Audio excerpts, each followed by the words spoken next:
for giving me one another session here. Am I audible? Yes, ma'am. Is the presentation Yes, visible, okay. ma'am? Yes, it is full. Yes. Thank you. So, okay, thank you. Thank you for the audience for listening and for sharing your time here. And let's hope that this is going to be a wonderful session for all of you. And this will be giving a more knowledge about Indian knowledge system regarding civil engineering in the aspect of civil engineering. This is going to be a eye-opening session for you all. I hope you all will be enjoying the session. Let us go into the session. Yes, thank you. And about Indian knowledge system. Second slide, please. Okay. What are the perspectives of Arthashastra on town planning? That is how we are going to begin the session. And basically, about the Indian knowledge system, I was given the topic related to or regarding the civil engineering, in the perspective or aspects of civil engineering in this particular area. Now, what is happening is nowadays many people are thinking like, or even or Indian inside in Indian minds also, there is some presets like building related to building or construction. Everything has been actually connected or everything has been started by the Romans. Even we ourselves believe like pyramid, the construction of such old ancient buildings or monuments like that are the best ever ideas generated when it comes to a building construction. But the thing is, when we are going deep into the shastras like this, or even the benefits of what to say, the Vastu Shastra itself says that it is having even before, it is started even before what this ancient monuments in some other areas have been started. Here in India itself, we have begin how the building construction, and we have been given a lot more adventures or ideas related to this by our ancestors in India. And very low people only having a knowledge about well knowledge about this, and how this vastu can be connected or internationally accepted or appreciated thing. Only we Indians have to give explanations to that, and only we have to spread the knowledge to the foreigners, even to the foreigners. But what we ourselves believe is like that our Indian system is actually connected, or we don't have any such previous history on this. And today I'm just going to introduce a little topic about this. And today I'm going to give you a few introduction or a very basic knowledge how this Indian system or this Vastu Shastra helped overall developing a building construction in worldwide, and how far the foundations are connected to we Indians in our blood. That is what I would like to give or explain to you. So the perspectives of Arthashastra in town planning itself says that it is attributed, the text Arthashastra itself is attributed to Kautilya or Chanakya. It provides insights into two various aspects of governance and administration, including town planning. The primary focus of Arthashastra is on statecraft and politics. It does contain on urban planning and management. Urban planning and management in the sense, as if you know, the migration is happening, urban planning deserves a lot more space in our town planning. And the historical reference goes to understanding how Indian or ancient Indian societies approached the organization and development of urban centers has been happening. Next slide, please. Some of the key perspectives on town planning, that is what we are going to discuss. The town planning itself says like the development in different areas, and based on its outline in Arthashastra, we are going to discuss about a few important topics in town planning, like layout and organization of cities, how they have been planned, and the defensive structures, and about the water management, about the marketplace and trade, why, how wide, and what was the relevance about the marketplace and trade happened. Then sanitation and public health is an important concern. And then city administration, land use planning, public amenities, urban expansion, and taxation and revenue collection. Such different perspectives we are going to discuss today. Next, please. What is basically Vastu Shastra? Vastu Shastra referred to the science of architecture or science of construction. Ancient Indian system of architectural design and planning itself says that the ancient roots or principles found in ancient Indian texts such as Veda, Purana, and Manasara. It developed as an essential part of Hindu architecture and temple construction. You may have heard the word, but today we are going to learn the important aspects or the very basic knowledge about Vastu. Okay, next one. What are the fundamental principles related to Vastu Shastra? The five elements, the directional influence, and the Vastu Purusha Mandala we are going to discuss here. The five elements include the Vastu Shastra is based on the concept of balancing the five elements as we all know earth, water, fire, air, and space, also known as Panjabhutas. And I don't know how you are colloquially you are going to say this, and we commonly refer it as Panjabhutas, and it includes the Prithvi, Jalam, and that is in Malayalam language only. I don't know how far you know this, and commonly to know in a common knowledge, I would like to explain it as earth, water, fire, and space. It that is how the five different. Yes, yes, somebody have said it. I don't know. Let me see the chat box. Yes, this cosmic theory. Thank you, Dr. Shamsad Begum. Yes. And the directional influence, earth, water, air, space, and water. Yes, exactly. That's what. And that is the basics of the five elements what Vastu Shastra is considering. And the directional influence include the significance of cardinal directions that we all know, north, south, east, and west, and their impact on building design, how far the direction is influencing a building design. And the next one is Vastu Purusha Mandala. Vastu Purusha, a mythical being, is believed to reside in a plot of a land.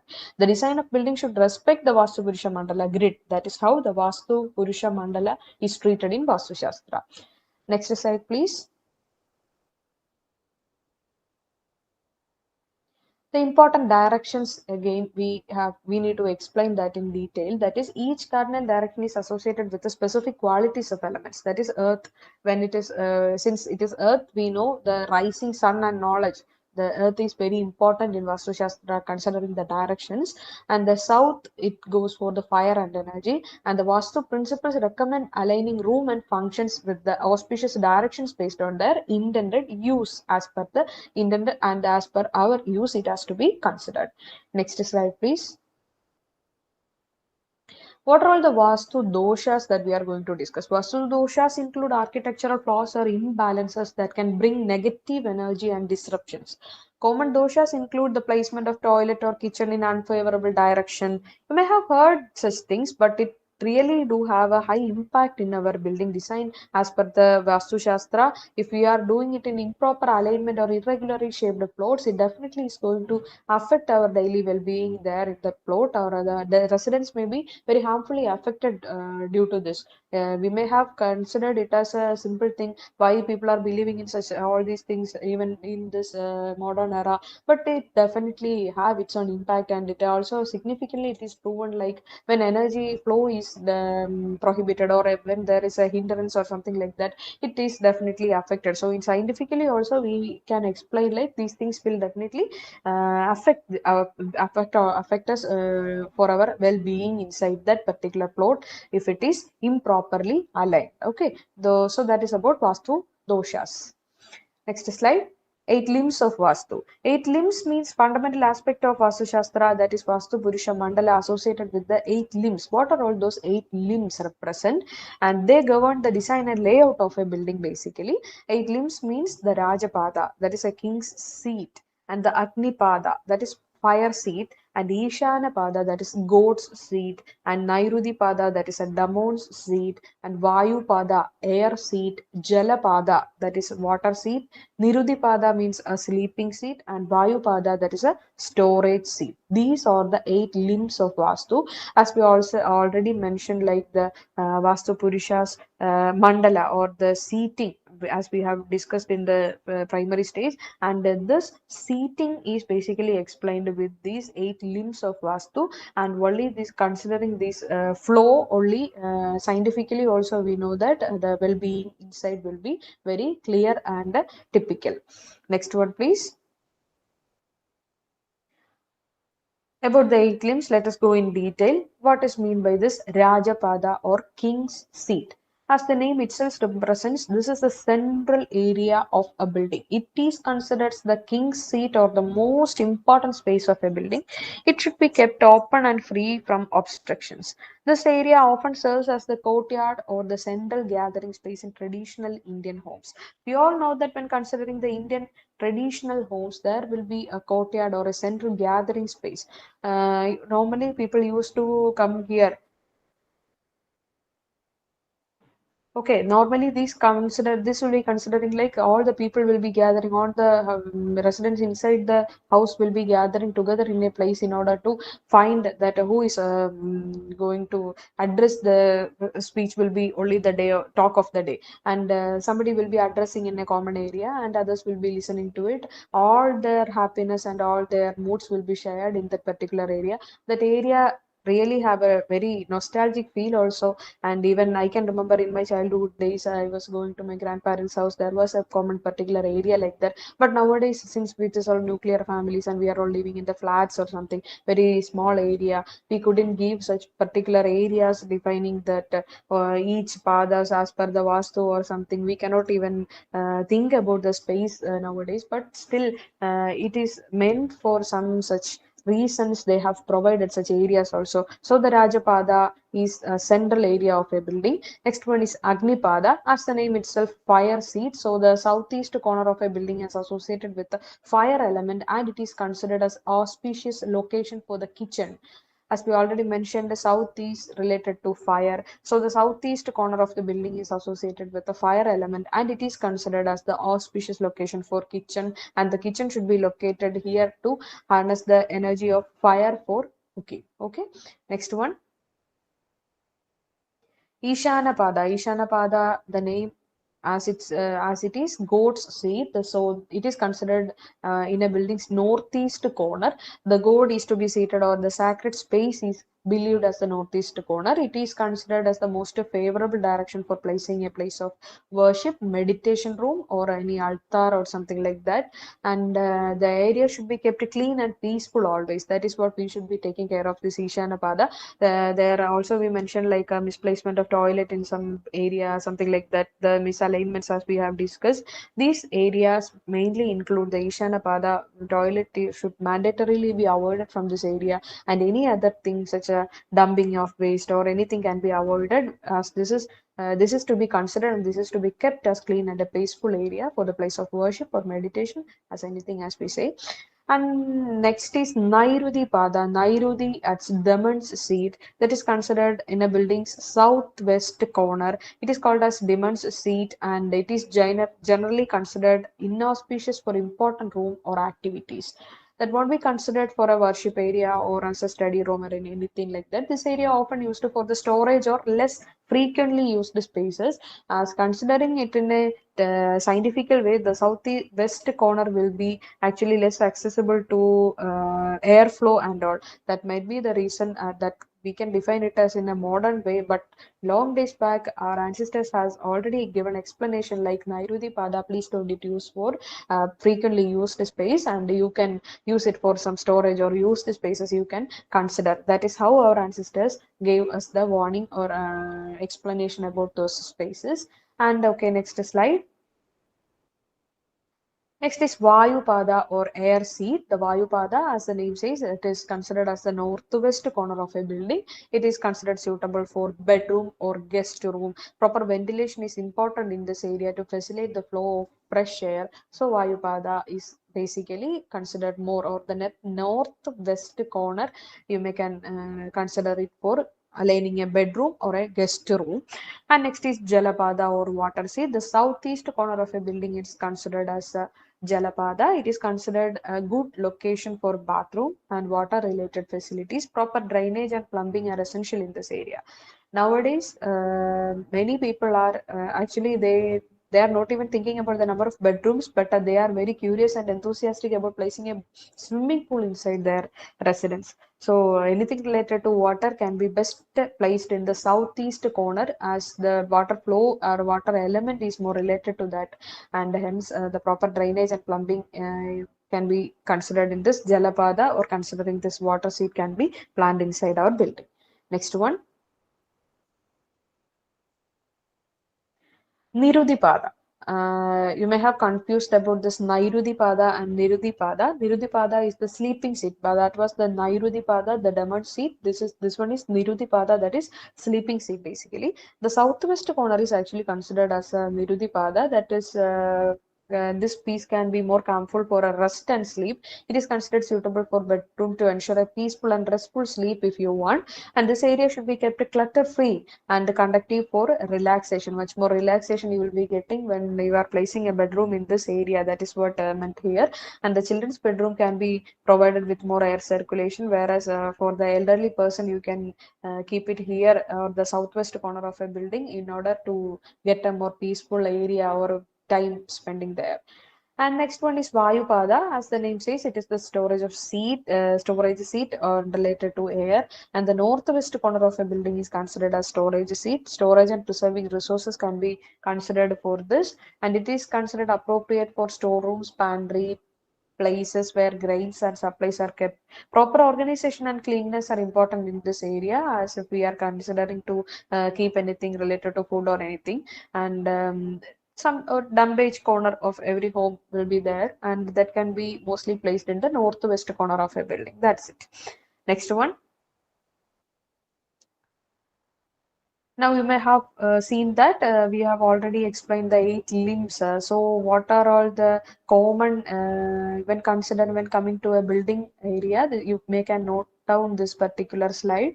This is very simple only, but still you may can go through this if you really want to know whether if every rooms in your home is properly arranged, then you can check this. And the center, as we said, the Rajapada, the center, open space, more light and air, ideal for a Tulasi plant to be placed inside. Whichever custom or whichever devotee we are, but still Tulasi is a plant with a lot more divine worship or related many things we are considering related to this plant. But the thing is that it is an indoor plant with a lot more medical importance, also healthy. Also, this even the smell gives us a very pleasing and positive energy inside. So in the center, if it would be very great if we can place one tulasi plant inside. Tulasi tara we say. In ancient homes, we can see such a center or a courtyard inside the house. That is a mandatory thing, and you will be keeping such a position for inside some pot or some clay earthen plots or something like that. You will be watering it every day in the morning, and it is somehow connected to worshipping, but still it is very good to health also, and it will give a positive energy throughout the space which we are considering. And connecting to the center, the first one is north. The north is considered as a treasury. So moreover, more open space can be provided, living room, bathroom, entrance, everything. And most preferably, bedrooms can be avoided from this north area. But it's typical, if it is a typical north, please avoid bedrooms from that area. That is what Vastu recommends. And considering south, it is best for sleep. So the bedrooms can be placed exactly to the south direction, head towards the south, staircase block, provision room, store room, etc. Avoid cellar or well. That is a cellar or a well can be avoided from this typical south direction. That is I can say. Then the next about the west. West is best considered for a dining room. Overhead water tank can be placed. A children's bedroom can be placed. A study room, toilet, septic tank, anything can be placed. But the only thing is to avoid a cellar from typical west direction. About east, it is the best place for bathrooms. More open space can be given. Guest room can also be given. A living room or a study room, anything can be given in the typical east direction. Now coming to the northwest direction. Northwest direction is best for a granary or cow shed basically.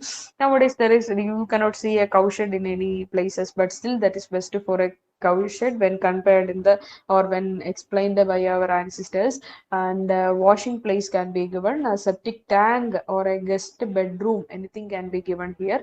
It is best to place toilets here, and dining and study room or a room for the elder child or a parking space, anything can be best suited, anything can be provided in the northwest direction. And then next about the northeast direction, that is best for entrance temple or meditation room, when that is a more eye catchy and uh, as if you how the alignment, that is what I mean. How the alignment of plot is there, that I cannot guess. It may be different, but still, more than preferring a treasure entrance in the typical north, it is better to place the entrance in the northeast direction. That is what I would like to say that. And then a porch or a balcony, veranda, and then underground water tank, and anything can be given in the northeast direction. But only thing is avoid toilet or kitchen or septic tank from this northeast direction. Okay, you may need to avoid toilet, kitchen, or septic tank from this northeast direction.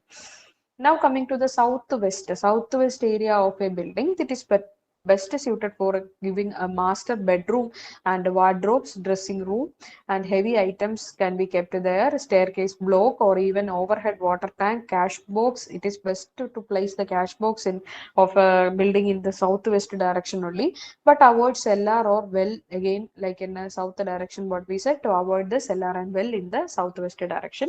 And kitchen face east and cook and southeast direction is best to place the kitchen of a building. Electric meter, storeroom for oil, ghee, etc. And the tulasi plant again is better to consider either in the center area or in the southeast direction of a building, but avoid cellar and a well here. All towards the south direction, avoid the cellar and well area. That is it. Okay, I hope you got an overall idea about this, but still we can discuss in the last few minutes if you have any doubts regarding this. Next, we are moving on to the town planning. As the time is limited, we may have to discuss a lot more things. That is why I am skipping few things there. I'm giving only a mere introduction about things. I hope this will be good to cover all this topic within the stipulated time. That is why I'm skipping to the next topic, that is town planning. So about residential buildings, we have given you an idea about. Now it's about the town planning. Town planning is also known as the urban planning. As you all know, migration is very common nowadays, as if for a better education, for office, for a transportation facility, for any better facilities, people are actually migrating. Even then, they are having a lot more area in their hometown. They are planning to shift to somewhere near the accessible to their office, accessible to their hospitals, or their anything like that. They are considering to migrate. So urbanization is a very common threat or challenge we are facing. So the town planners are really facing a very issue, like how to plan all these facilities for a huge crowd, and when they are coming, all the cities have to accommodate a lot more what their capacity is. They have to bear a lot more buildings than actual bearing capacity of building. Many things is to be considered. So the town planning is a very important thing. It is the process of designing and organizing the physical, social, and economical aspect of cities and urban areas basically. So it involves creating a framework of sustainable and functional urban development. Sustainable is nothing but meeting their own needs without compromising any future recommendations also. So it is ensuring that cities are efficient, aesthetically pleasing, and they provide a high quality of life for their residents. That is how a town planning need to be done, exact planning to be done for it. Okay, so that is the introduction about town planning. Next slide.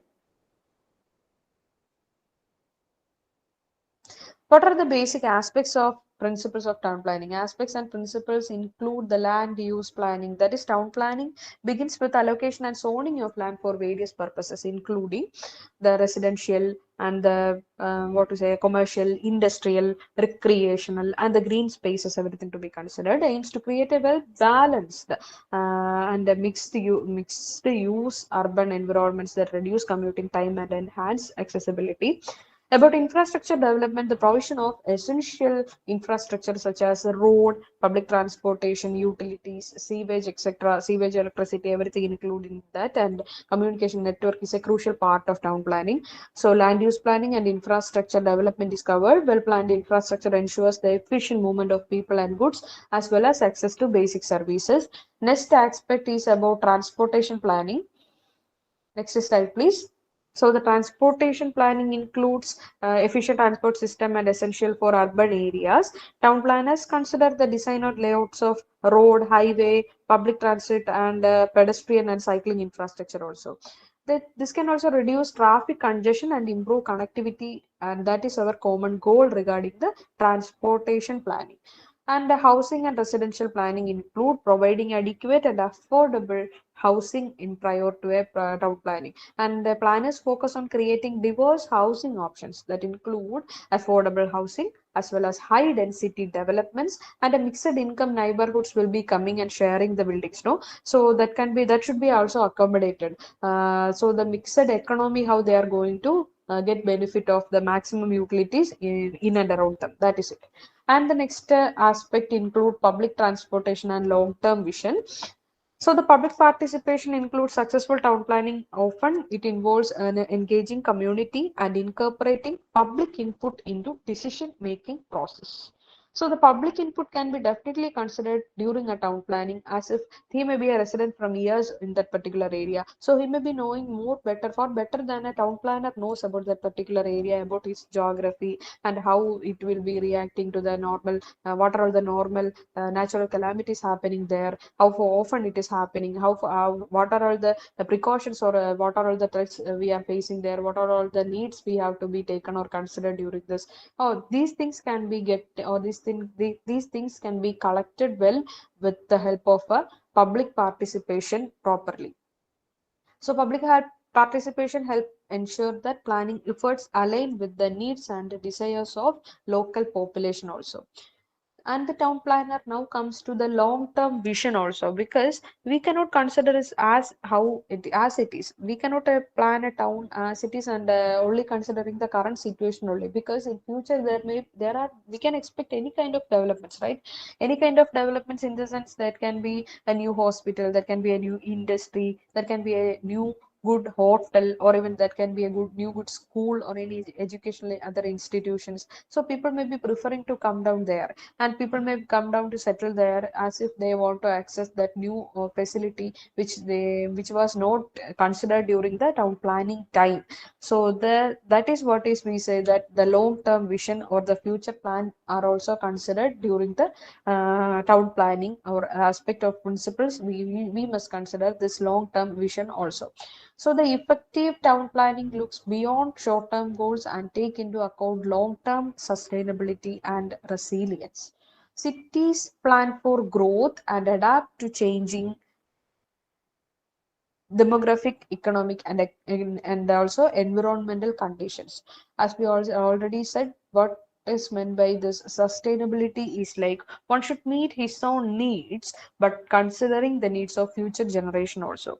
So we are not supposed to use all or consumable all the resources that is available to us. All those natural resources available nowadays are definitely for all of us, and it is meant for our as far as how far we need it, as in the same way or in a higher way, the future generation is also in need of that particular resources. So we are in a position in order to take over or hand over all these things which were handed over to us by our ancestors in a better way to our future generations. Even we people may be saying like that, yes, this life is for my children, and I am ready, or I am planning everything to be handed over to my children or my future generations. So, how this concern is lost when it comes to common fossil fuel usage, common petrol usage? We may have seen advertisement or something like that, as if the child is asking his father to turn off his vehicle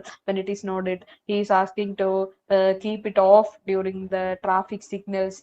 We are not at all bothered about what the future generation is going to use if we are all consuming all these resources available these days. So, in the other hand, we are also trying about, or we are connecting, or we are learning new techniques, or we are what to say, discovering new and other modes like future with as we want the future to be safe, we should avoid some pollution also. So we are finding out some alternate arrangements are also, but still we should less consume the resources also. Such organizing or planning also is missing at least somewhere, and that should also be considered. So moving on to the another aspects of principles of town plan. Another aspect is legal and regulatory framework, and another one is continuous monitoring and evaluation. So what is about this legal and the regulatory framework? That is, in continuing with what I have mentioned in the last or previous point, we when consuming resources, if somebody is asking us, why are you consuming it, and why are you, why don't you close the tap, why don't you switch off the electricity if it is not needed, why don't you switch off your fan or light, we will be like, we will be aggressive, right? Many people I have seen it in many common areas in my office also. Who are you to ask? Only if the higher authorities or superiors are asking, they are ready to do that. If the same thing, if asked by their colleague, they may not respond properly. Even they will get aggressive for this. They'll respond also aggressive. That is what that arrogance is what we need to avoid. So for that, only legal or regulatory frameworks can help us. So anything common, anything to be used in common, will be people will be using it in abundantly without any care or any future considerations. They are using it. So the town planning is supported by laws and regulations, and even zoning ordinances that can guide development is definitely very important or need of the hour it is. So planning authorities and government agencies play a crucial role in enforcing and updating these regulations.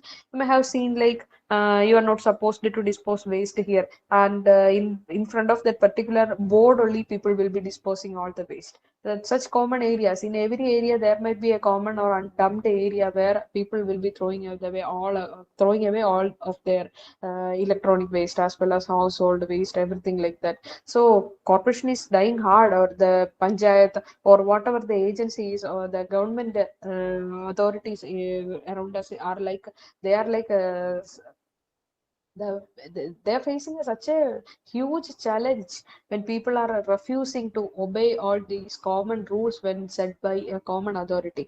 So they have to go for law, as if then if the board is changed to you are under CCTV surveillance, or heavy fine will be imposed if you dispose your waste here, it will give better response. That is how this legal and regulatory frameworks are connected to the aspects and principles of town planning basically.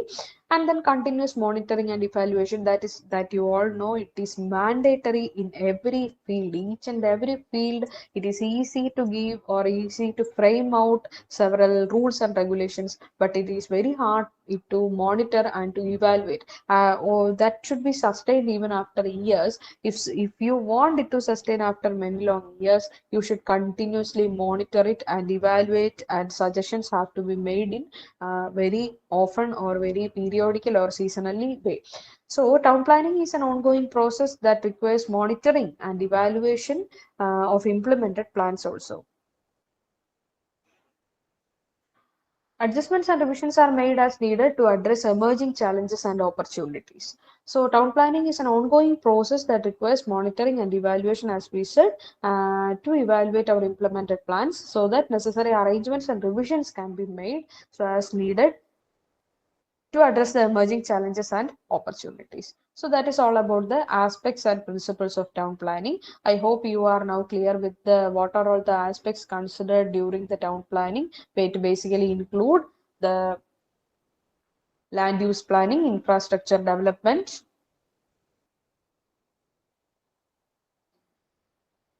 and transportation, housing, and residential plannings to be remembered. Public participation also plays a very important role regarding this. A long-term vision you should have during the town planning, as if future developments can be expected, and the legal and regulatory frameworks are to be considered. And after all this, continuous monitoring and evaluation is definitely needed.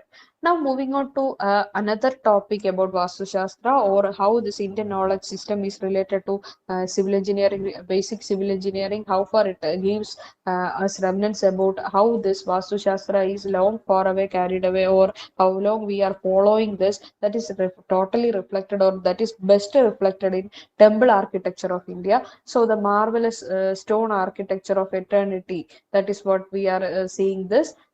Basically, if the session was offline, I will be taking you to some places like this, some old ancient homes even. It will be better so that I can show you what are all the different aspects, or what are all the particulars mentioning in this architecture of a temple.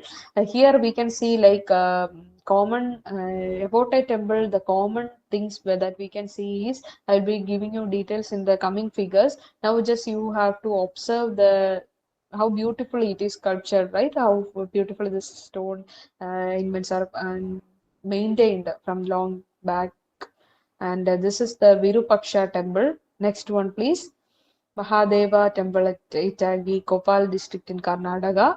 Next one is during the Gupta period, the Kankali Devi temple, Tigawa, 5th century, then the Vishnu temple in Iran, and Pritagon. It was 5th century Hindu temple of Pritagon, and then the Shavadara temple, Tigor. It was during the 6th century. Yes, coming to the next slide, we are going to explain what are all the important sessions considered or to be observed when you visit a temple next time. Okay, the main thing is Kalasha. Kalasha, it is followed with Amalaga and then a Shikhara, and come definitely in every temple there will be a Mandapa and a Artha Mandapa, and most important and prior thing to be observed, that is Garbhagriha. Okay, so a temple architecture in India simply explains there are several classes like this, several classifications are like this. Next time when you are going to visit a temple or any such what to say, yes, next time when you are going to visit any auspicious or worship area, you can see this mandapa, artha mandapa, and this garbhagriha. Everything will be there. Okay, next figure, please. You will be more keen into this after this presentation, I think. Amalaka. Amalaka, that is the Pida for Kalasha. Kalasha is the main, as per the Hindu methodology, this worshipping soul, no, you, what to say, that most positive energy that is kept inside the temple. And that is represented, or that is to be connected to the air, and that auspicious thing is what they are doing with this Kalasha. So, the Kalasha is the topmost thing to be considered. So the Kalasha is placed in the topmost position of a temple. You may can see a similar figure in every temple when you are visiting. And this typical figure of a Rudraksha temple, and this temple is Urshika, or a subsidiary Shikhara is also there, Amalaga, and followed with a Shikhara, or otherwise it is called as a tower. And the Garbhagraha, that is the typical, what to say, in our mythology, where the god resides. That is what we meant by this Garbhagraha, the most important center of a temple. And this Garbhagraha is the shrine inside the Shikhara, and the Pradakshina circumambulation will be in the direction shown in that green, uh, that is represented in that green color. And Jagadi is the platform, and Adhisthana is the base platform, and the transepts are kept in both sides. And along with that, when it comes to the mandapa, there are three kinds of mandapa mentioned in this particular figure. That is Mahamandapa, which is also known as Great Hall, Mandapa, which is the base hall, and then Artha Mandapa, that is the entrance porch of a particular temple, and that should be facing towards the east direction. And also Andarala, that is vestibule, which will be following the Mahamandapa if it is available. Mostly there won't be three types of mandalas. Anyhow, that entrance porch or Artha Mandapa will be there, or it will be common as a common mandala, single mandala only, that can connectively, or that is jointly, this Artha Mandapa, Mandapa and Maha Mandapa can be collectively or jointly can also be there in a temple. And transepts, as we said. And this is the architecture of that Khajuraho temple, example of Kandariya Maha temple. Now, next one. This is a plan of this particular temple what we have been discussed about. If we are considering a plan of a temple, then we can see that there are 1,000 pillar. This one particular example is about the temple of Tiruvallur from Ramdas essay on in architecture in Hindus. This also have a gopura, which is an entrance, then a smaller shrine, then a vimana is there, and then a 1,000 pillar hall chowdhury is also there. Next figure. What is basically iconography? Iconography is the study and interpretation visual symbols and icons, and often with the context of art and culture. It involves analyzing, understanding, and meaning and the significance of images, symbols, representations. and everything, especially when connected to the religious, cultural, or historical context. That is what iconography is about, and it can encompass various forms of visual communications, including painting, sculptures, architecture, and even modern media like advertisements and logos. So, iconography is having a very great role from the beginning era itself, because people are not able to read or write, but still they can properly identify the symbols. Even nowadays, in many public areas, when people won't be waiting long for to see the notice and all, but assuming the symbols or connecting symbols, if we are providing, it will be much more easier for any age people, right? So let us see some few examples of iconography about worship, or how this mesh network can be given online payment, or a church, or a mosque on center. Next slide, please.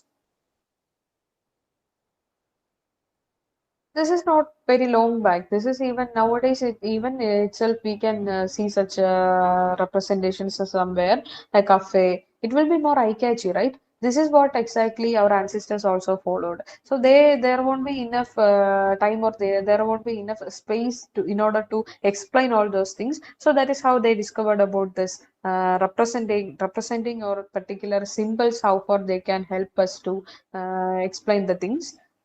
Next slide. Next, we go for some of the key aspects of iconography. Why this iconography is kept is in a religious way, they can be in a cultural way, or they can be in a mythological way, and even political and social iconographies are there, and evolving iconography is also there. So, what are all the importance of iconography is that in Vastu related buildings, anywhere we are visiting, any worshipping place, any ancient buildings we are going, we can note such iconography or symbols somewhere there. That is what I would like to explain to you. That is it. Because as I am said, in the temple also we can see several kind of gopura is there, kalasha is there.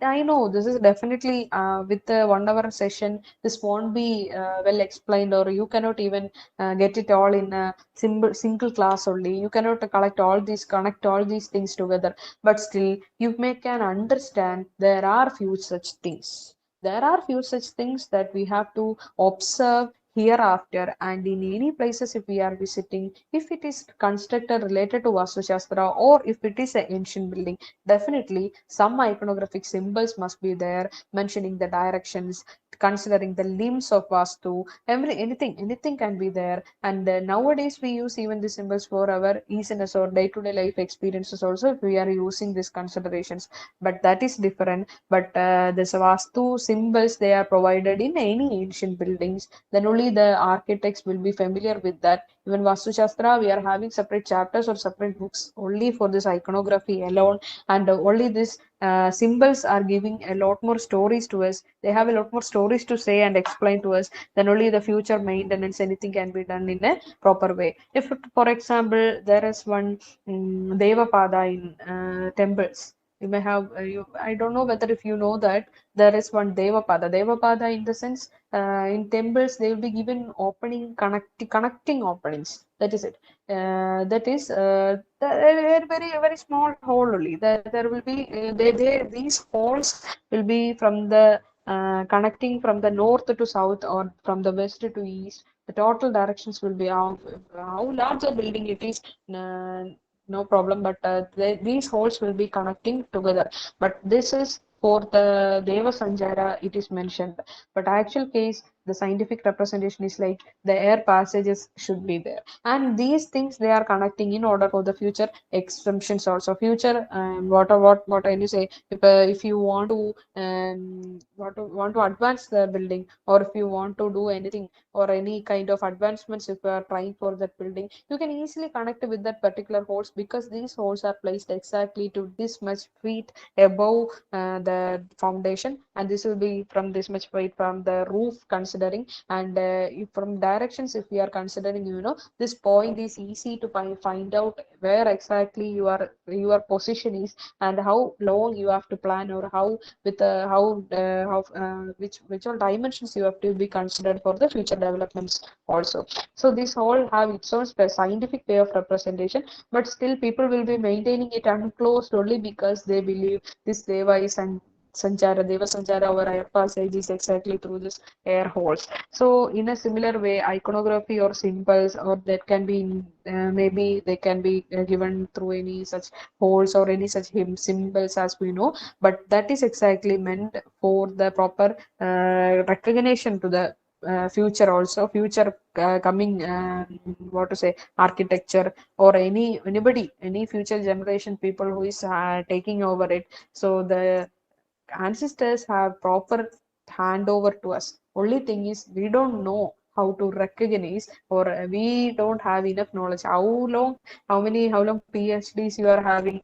I don't know degrees. I'm not blaming anybody or anything like that. But a person with a lot more degree is worth a thousand more than a person with experience. I believe in it, and these things can be learned to some extent only. Others can be only learned through our experience and our observance, how we are looking into things in a various perspectives, and that is it. Now, let us go back to the slide number 13 and where we left. If you have any doubts about the limbs or Vastu, you can interact. Any other thing about the session?